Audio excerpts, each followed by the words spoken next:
Hi, everybody. Thank you so much for joining us today. Once again, we're so happy you guys are here and happy to introduce you to a new member of our team who you have not met before. So, Chantel, say hi to everyone. Hi guys, I'm happy to be with you guys today.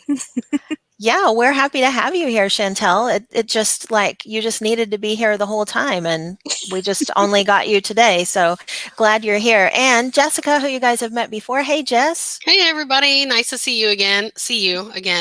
Yeah, sort of. We can't actually see you in case you were wondering that, but But we all feel right. your We presence. do. We do. I definitely Definitely. feel the love out there. All right. Well, today we're going to be talking about audio in Google. Audio is so incredibly important. It's not just for students who have learning disabilities. Audio helps everyone. I am such a learner with audio, and I found as an adult that if I had really understood my learning styles better as a student, I could have done a lot better job in school. So let's help students use audio in productive ways. And that's what we're going to be talking about today. So just like always, these slides are at fried.tech/3-23-21. That's our format every time. It's always that with the date in the middle. And then you can always check out features and see what is free and what is not at that handy URL on your screen. And you will see these two URLs plus one more in the top right of every slide.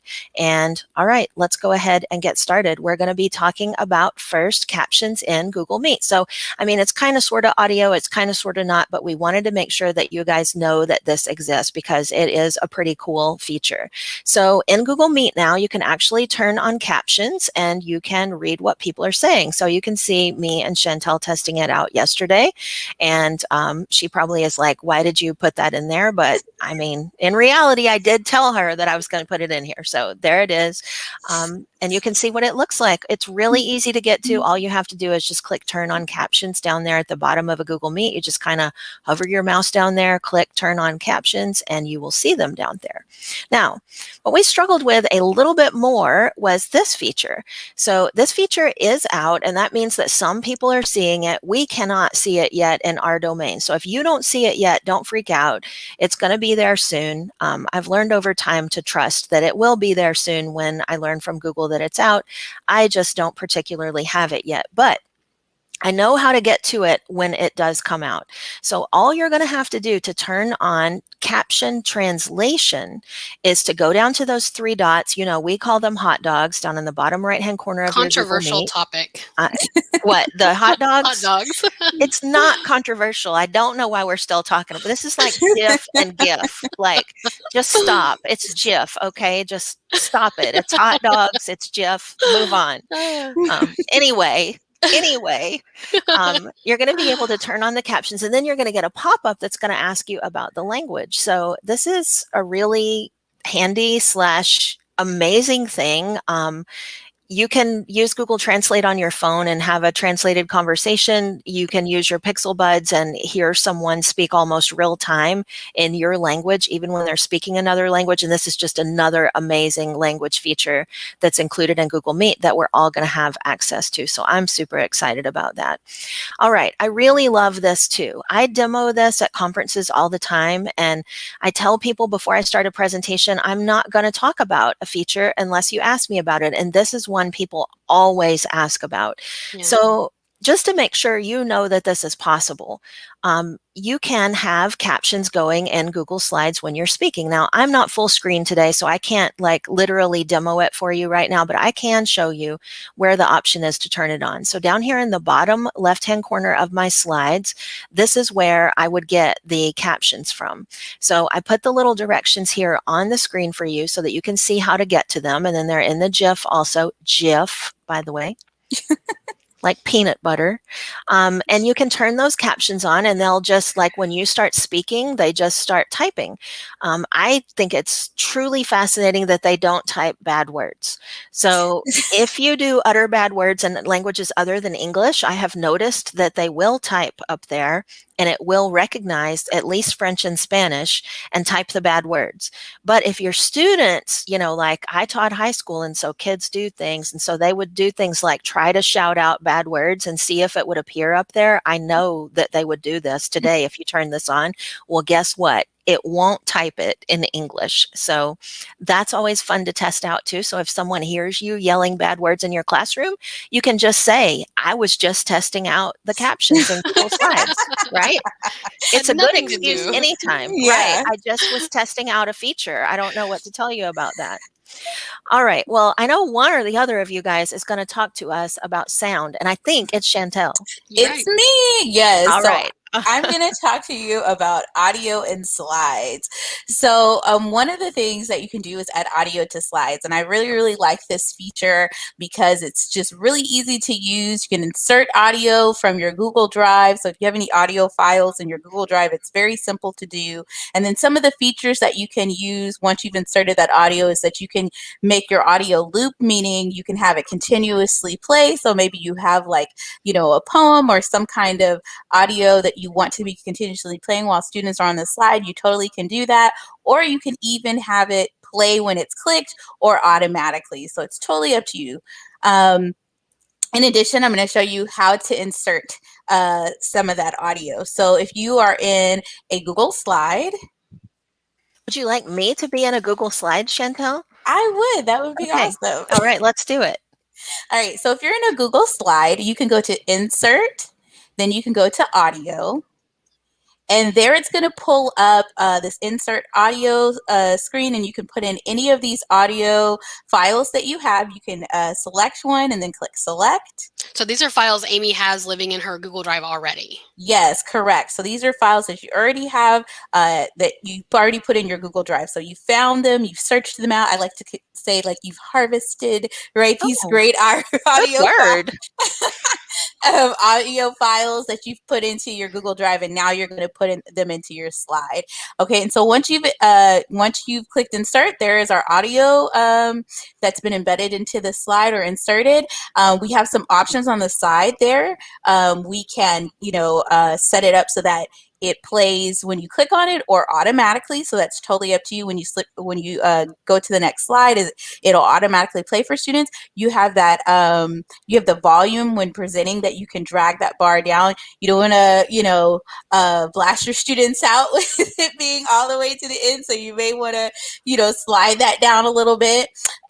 You have an option to hide the icon when you're presenting, but more than likely, if you're giving it to your students, you may not want to do that. It's just totally up to you. You have that loop audio, like I said, for continuously playing. And then you also have where it defaults to stop when you change the slide. And so that one I normally leave, but you can toggle that off. And if you want it to play throughout the entire slide deck, if you got theme music or something, like you totally can use that as well. That's what I was just going to say. When I used to teach middle school English language arts, we would do a lot of reading activities where we played some music to like set the mood, Yes. And so this would have been a really cool way to kind of give students like stations or something where they could listen to the crickets chirping when they're reading Where the Red Fern Grows or whatever it might be. That's so true. Like get you in the mood to be out there, right, in the forest. And then if we look at the icon that the audio file, we've got options there where we see that the bar that pops at the bottom will allow us to play it. We've got a little bar where we can slide through the audio and scrub through the audio that we've inserted, and then we also have an option to click on the volume and adjust the volume from there. So those are. Oh, go ahead. Oh, I was just going to ask. So we had a question in the chat. We've had a couple of people ask similar types of questions. So let's go ahead and maybe chat about it right now. So these audio files, can we record them right inside of slides? Is there like a built-in mechanism in slides to record it, or how's that working so far? No, you can't. You can't record the audio directly in slides. You have to do that with something else. And I'm going to tell you how you can do your own audio. So if you're like, I want to put myself into the slides, I want to record some directions for my students, I'm going to show you how to do that. So that segues into what I'm going to say next, which is creating your own audio. So if you do want to create your own audio, we like to use Screencastify, and you can do that. It's a Chrome extension that you can add. And it's very simple to use. You'll just record yourself. You'll record yourself in the screencast, and then you'll download the audio. And so once you've recorded your screencast, then you'll go to the bottom and you'll select download. right? And then you're going to export audio only. And that will allow you to export your audio. So maybe you've recorded yourself explaining the directions on this slide, or maybe you've recorded yourself reading a passage, or maybe you've recorded yourself reading the question, right? You can insert that unique audio into your slide. So what you're saying is the process is the same as making a screencast in terms of how to start it, how to stop it, all that. You just start a screencast and you start talking or reading.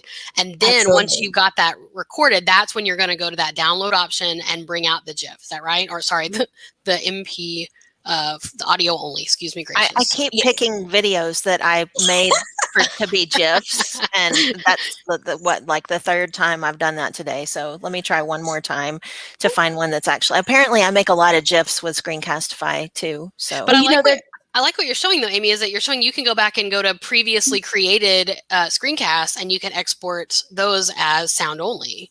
Exactly. Like this one right here, I was reading a book aloud. Definitely. And so that's a great use of using Screencastify. So she's reading the book and then she's going to click download and then export audio only. And what I love about using Screencastify is there's no downloading. There's no extra step. Once it has pulled in that audio, like it's done right there, she can go straight to slides and pull in that audio because it's saved it to her Google Drive. So Chantel, do I have to click this download MP3 now since I just did that? You don't have to click that download MP3. Oh, okay.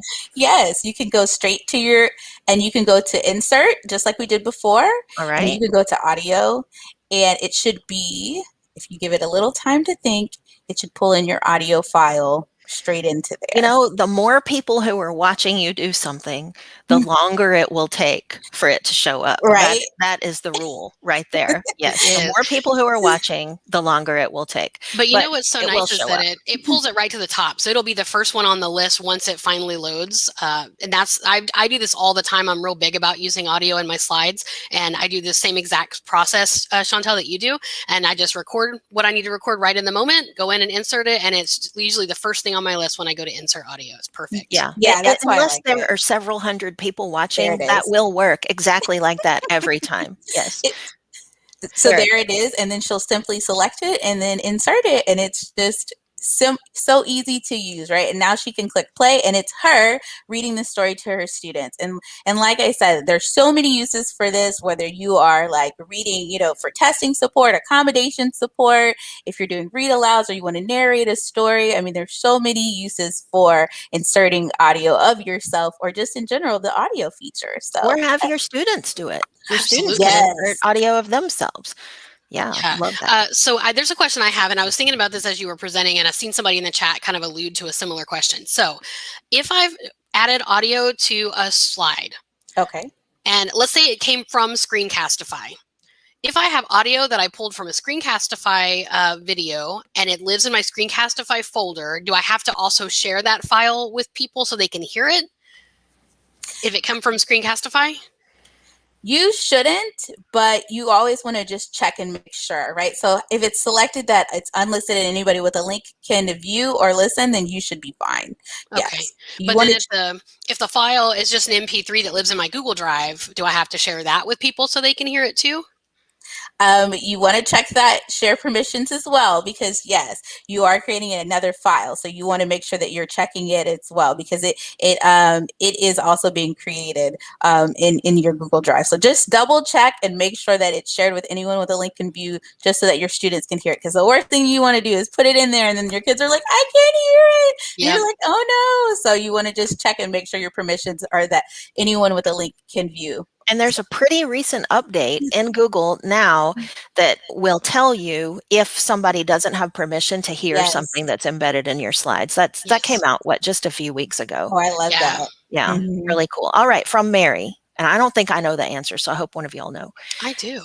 Okay, good. So she says, I know that this is in slides, but how can I insert audio into a Google form for testing purposes? Can I do that?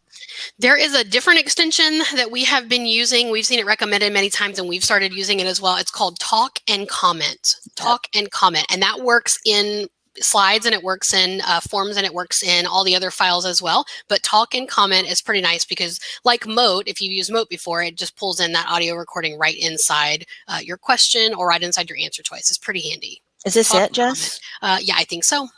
Okay. So talk and comment. I haven't ever used it before. I'll have to try that out. I think as far as I Yes. know, that's the only one that works on forms. Yes, talk Or and that I've heard of. comment is a pretty cool one where you can record and it will pull into the form. So I like You know, that you one. learn so much in these webinars. Yeah. Even you if you're do. in the webinar, you learn so much in the webinars. So it's pretty cool. All right. So Chantel, can you talk to us more about different ways we could potentially use audio with our students? Yes, definitely. So if you are, you want to read aloud, you want students to maybe read a book and you want to have them follow along and you're going to read aloud to them, you can definitely do that.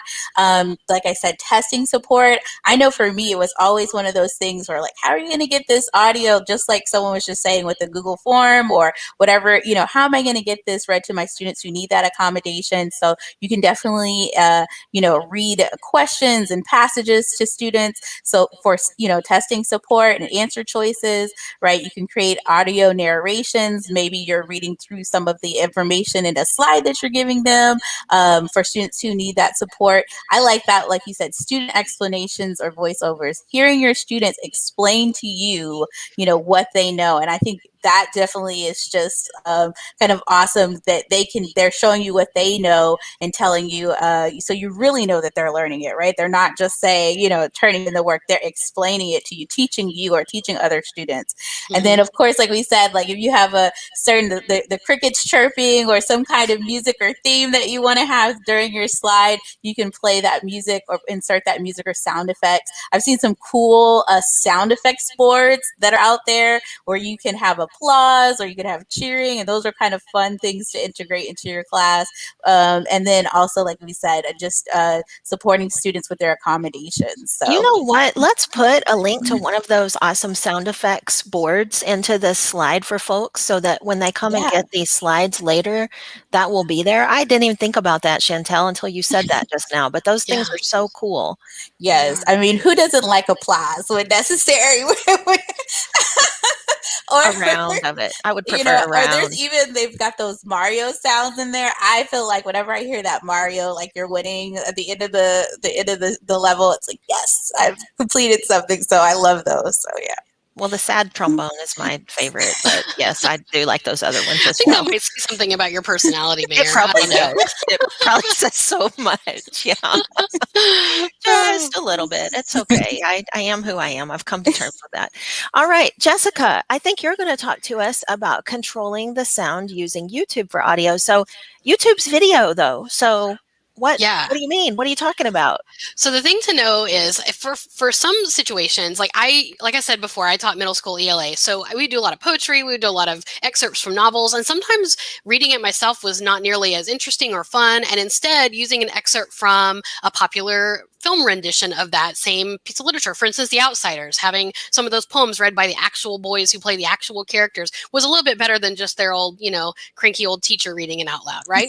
So if you don't want to have to record your own audio, or you have a really great example that's usually in film form, you could find YouTube videos, or if YouTube doesn't work, you can also use videos that live in your Google Drive. But what you can do, we have a little hack for how to use video as audio. So this is what we used to do before audio was available in slides. So it's still relevant though, because there's a lot you can pull from YouTube. So here's what you can do. When you go into your slide, you can go ahead and let's just pretend you don't have audio files and you want to use something instead from YouTube. Go ahead to Insert and go to Video. And then you're just going to search YouTube, and we can pull something from our Fried Technology YouTube channel, because who doesn't want to learn more stuff from Fried Technology all the time? Right. Like, I watch it every day. Like, but you can pull them in there. And in fact, I think we have one about pulling audio into slides, which would be really meta if you have that. Let's see if I can find it. Put you on the spot. Sorry about that. There we go. Look at that. That was so easy. Look at that. It's like we practiced it, but we did it. Yeah. So then just hit select. That plugs it in there. So what we've done is we just put a video into a slide. And now, like, I'm sure you're thinking to yourself, yeah, but I don't understand why it's a video, right? So let's let that insert. It's doing its thinking. The more people watching, the longer it takes. Look away, everyone. Look away. Look away. Maybe if you try it again, Amy. Please briefly look away from your screen. Yeah, let's try that again.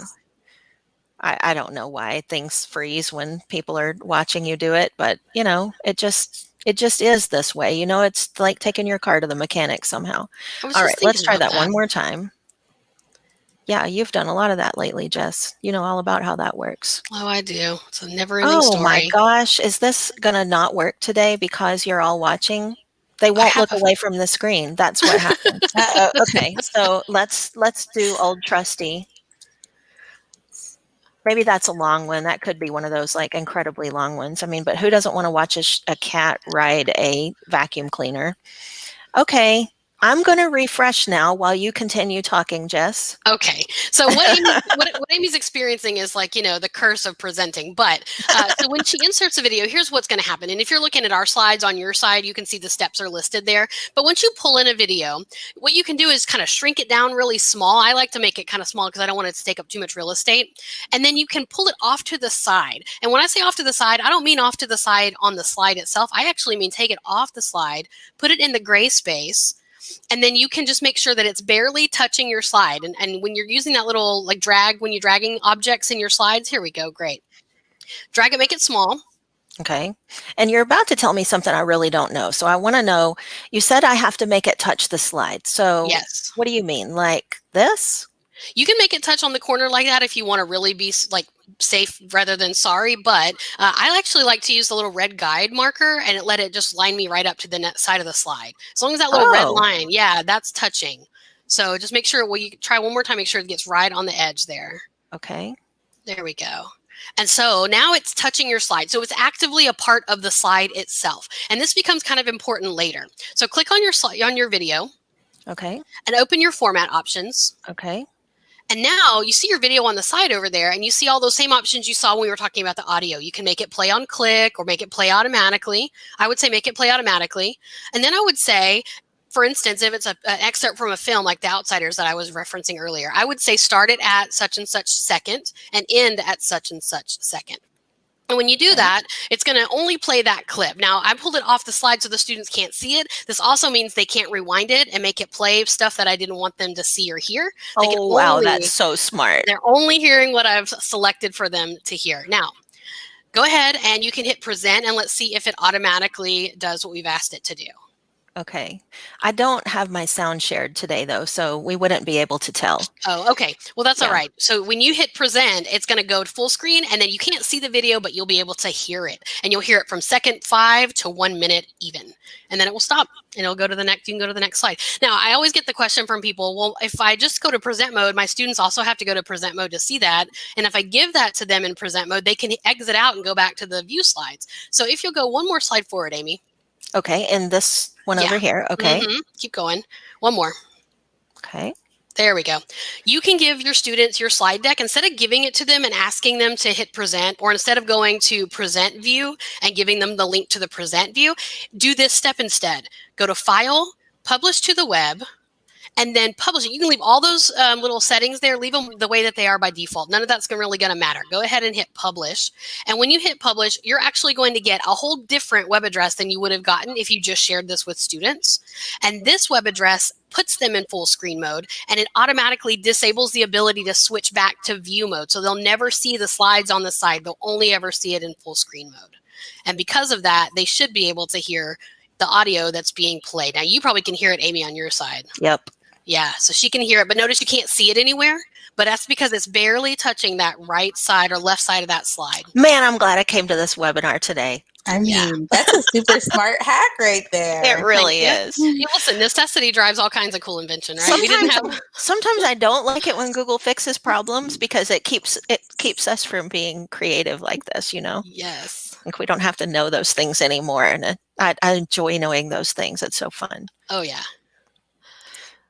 All right, Jess. For that, I mean, I think the big thing here is that once you got that publish link, you can publish it through Classroom to your students. You can put it in your LMS. You can send it through Remind. There's all kinds of really handy ways to give it to students. But what's super nice is that once it's published, that link is like a website in and of itself, and you don't have to share the permissions with anybody. You don't have to worry about people being in or out of the domain. That link lives on its own as a website, and you can even send it to parents or embed it somewhere so that other people can check that out. I do a lot of, when we do presentations, for instance, sometimes I go in and add the audio back to it afterwards because I like for people to be able to hear me explaining things. I'm thinking in terms of like when I'm gone for a vacation, or if I'm going to be out for something and school's still happening and I need to provide sub materials. Instead of just videoing myself, I might go in and just add little excerpts of myself talking through a slide, or giving students instructions, or giving them examples, or reminding them of what we talked about in class last week. Just little extra pieces of information I can plug into these slides that's going to make the slide deck a little bit more useful to them in the learning environment. Well, teachers are always asking how to lock slides down because, I mean, we all know what happens. Like 5 minutes after your students get it, everything's all moved around and not working anymore. And it's not that anybody, most of the time meant to do that. It's just things happen. And especially when kids are remote, that's just miserable. Like I can't walk over to your desk, and if you're social distancing, I can't walk over to your desk and fix it for you. Right. So having something that has directions in it that's locked down, and then having a secondary presentation where students are maybe showing their work or participating in some kind of way is such a great strategy. And you can put both of those in one assignment in Google Classroom, right? Yes. Awesome. Yep. Awesome. All right, Jess, what else should we know? What else should we know is that anybody can do what we just talked about doing. All of the stuff that we've talked about today is free to use. Even the extensions we referenced are free in their most basic form. Almost every extension out there has some sort of upgraded, premium stuff you can upgrade, but we always push on the free stuff because we like for people to know they can use it right now. So if you wanted to use Screencastify to create audio files, that's free. If you want to insert audio files to your Google Slides, that's available right now. If you want to add audio to your Meet or to your slides, that's available to all users for free, forever and ever, amen. And it's part of the package, the standard package that everybody has access to. Education fundamentals. That's and correct. Look what Chantel did. I think Chantel did it while we were talking about other things. I did.